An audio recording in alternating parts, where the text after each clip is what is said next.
एक ऐसा आदमी जिसे कुछ लोग महान आध्यात्मिक गुरु कहते हैं, कुछ लोग सबसे बड़ा विवादित व्यक्ति। एक नाम जो दुनिया भर के करोड़ों लोगों को इंस्पायर भी करता है और कंफ्यूज भी। ओशो। ओशो का असली नाम था चंद्रमोहन जैन। 1931 में मध्य प्रदेश के एक छोटे से गांव में उनका जन्म हुआ। 11 बच्चों में सबसे बड़े बचपन से ही अलग सोच, सवाल करना, परंपरा को चैलेंज करना उनकी आदत थी।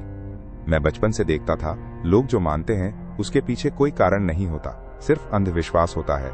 ये उनका अपना मानना था।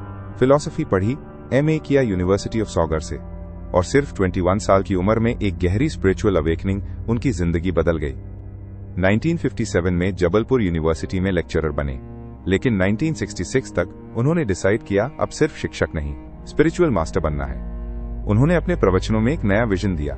इंसान को अपनी स्वतंत्रता चाहिए, बिना किसी धर्म, बिना किसी बंधन के। उन्होंने इंट्रोड्यूस किया नियो संन्यास, जहां संन्यास का मतलब था रिनंसिएशन नहीं, बल्कि सेलिब्रेशन ऑफ लाइफ, और बनाई एक यूनिक मेडिटेशन, डायनेमिक मेडिटेशन, जिसमें पहले कैथार्सिस, फिर गहरी चुप्पी। 1970 तक पुणे आश्रम दुनिया भर के सीकर्स का सेंटर बन गया। यहां उन्होंने ईस्ट की स्पिरिचुअलिटी को वेस्ट के थेरेपी मेथड्स के साथ ब्लेंड किया। एक गुरु जो डांस, म्यूजिक और लव को भी मेडिटेशन का पार्ट बनाए।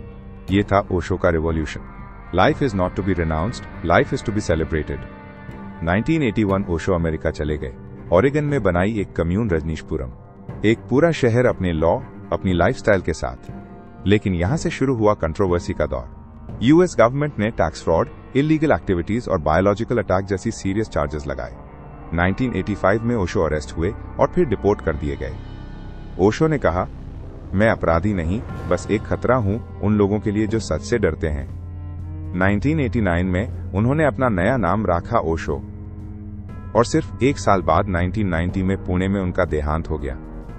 आज भी ओशो के डिस्कोर्स, मेडिटेशन टेक्निक्स और उनकी किताबें दुनिया भर में पढ़ी जाती हैं। पुणे आश्रम अब भी एक ग्लोबल मेडिटेशन रिजॉर्ट है।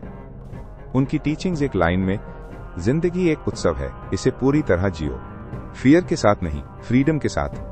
एक लड़का जो मध्य प्रदेश के एक गांव से निकला और दुनिया को सिखा गया, मेडिटेशन सिर्फ एक क्रिया नहीं, एक जीने का तरीका है। ओशो एक नाम नहीं, एक मूवमेंट है।